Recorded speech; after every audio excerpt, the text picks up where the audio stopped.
کسی کے آگے ہاتھ پھیلانا کیسا ہے؟ کیا عورت گھر کے باہر کام کر سکتی ہے؟ کیا عورت اور مرد آپس میں بات کر سکتے ہیں یا نہیں؟ ان سوالات کے جوابات کو جانتے ہیں آج کے اس ایپیسوڈ میں۔ اعوذ باللہ من الشیطان الرجیم، بسم اللہ الرحمن الرحیم۔ ناظرین کرام، سلام علیکم۔ سبیل قرآن کے اس تفسیری پروگرام میں ایک بار پھر ہم آپ کا خیر مقدم کرتے ہیں۔ آج ہم آپ کے سامنے 3 آیتوں کی تفسیر کو لے کر حاضر ہوئے ہیں، تو آئیے سب سے پہلے اس ایپیسوڈ کی 2 آیتوں کی تفسیر کو جاننے کے لیے اس کی تلاوت اور ترجمے کو غور سے سنتے ہیں۔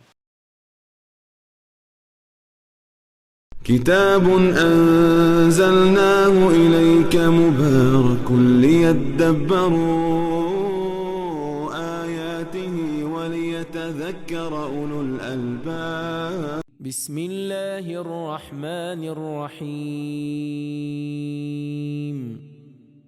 ولما ورد ماء مدين وجد عليه أمة من الناس يسقون ووجد من دونهم امرأتين تذودان قال ما خطبكما قالتا لا نسقي حتى يصدر الرعاء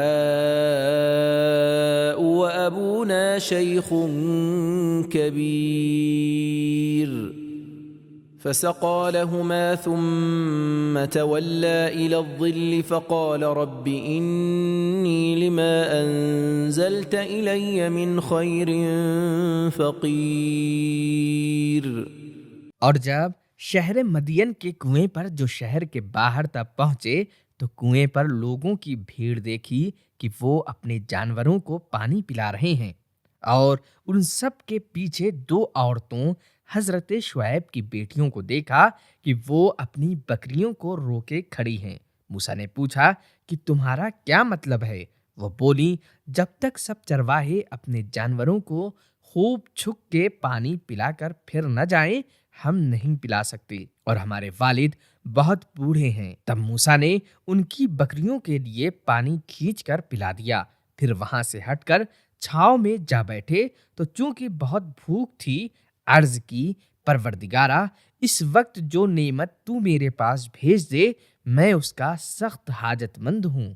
یہ تھی ان 2 آیتوں کی تلاوت اور ترجمہ۔ اب ان 2 آیتوں کے نکات کو بھی جان لیتے ہیں۔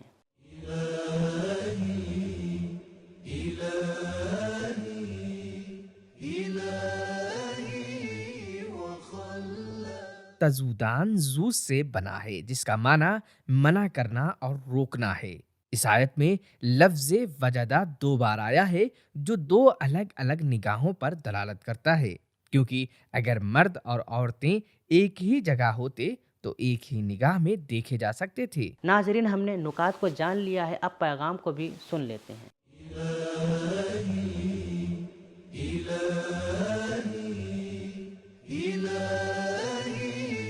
نمبر 1، عورتوں کی حیا اور ان کی کمزوری کا غلط فائدہ نہ اٹھائیں۔ اگر عورتوں کے لیے قانون اور حمایت نہ ہو تو بہت سے مرد عورتوں کے حقوق کو نظر انداز کر جائیں۔ نمبر 2، مرد اور عورتوں کے درمیان رازداری ایک اہم چیز ہے، حضرت شعیب کی بیٹیوں نے جس کی رعایت کی۔ نمبر 3، اللہ کے نبی کی بیٹیاں جانور تو چرا سکتی ہیں لیکن ذلت اور بھیک مانگنا برداشت نہیں کر سکتی۔ نمبر 4، بہت سے انبیاء کا کام بکریاں چرانا تھا۔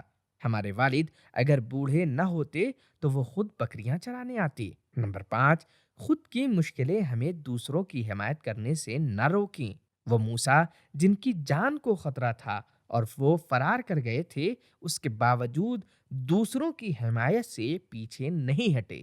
نمبر 6، عورتوں کی حمایت کرنا انسانی اقدار ہے۔ نمبر 7، اگر ضرورت ہو تو مرد اور عورت کے بات کرنے میں کوئی حرج نہیں ہے۔ نمبر 8، نامحرم سے بات کرتے وقت کوشش کریں خلاصے کے ساتھ بات ہو۔ نمبر 9، جو کچھ ہمارے آس پاس ہو رہا ہے اس سے لا تعلق نہ رہیں۔ نمبر 10، عورت گھر سے باہر بھی کام کر سکتی ہے مگر کچھ شرطوں کے ساتھ۔ جہاں عورت کام کرے وہاں اکیلی ہو، نامحرم نہ ہو، مردوں کے ساتھ نہ ملے۔ جب تک مرد کے اندر کام کرنے کی طاقت ہو وہ گھر نہ بیٹھے۔ نمبر 11، اگر کسی غیر معمولی جگہ میں پڑ جائیں تو اپنے بارے میں پیش آنے والے شبہے کو دور کریں۔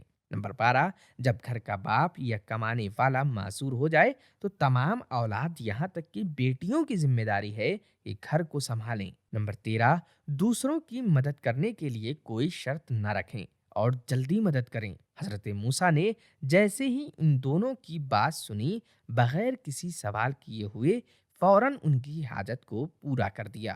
نمبر 14، خلوص کے ساتھ لوگوں کی خدمت کریں اور اپنی مشکلات کا حل اللہ سے مانگیں۔ حضرت موسیٰ نے ان دونوں کی بکریوں کو پانی پلایا، لیکن اپنی بھوک مٹانے کے لیے ان سے کچھ نہیں کہا بلکہ اللہ سے سوال کیا۔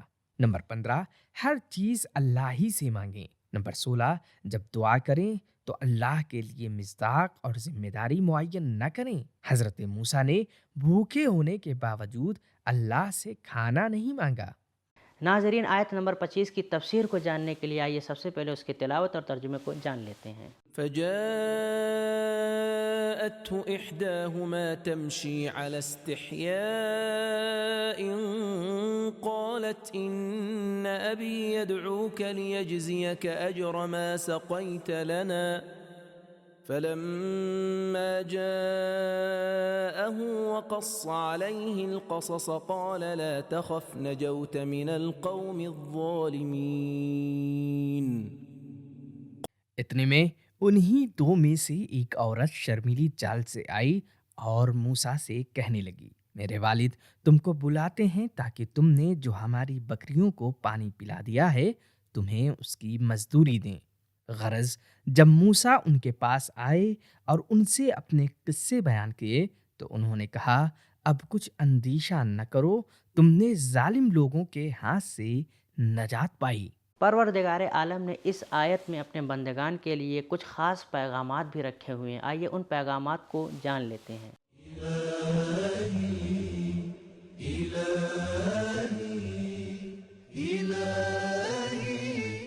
نمبر 1، لوگوں کی مزدوری فوراً ادا کر دیں۔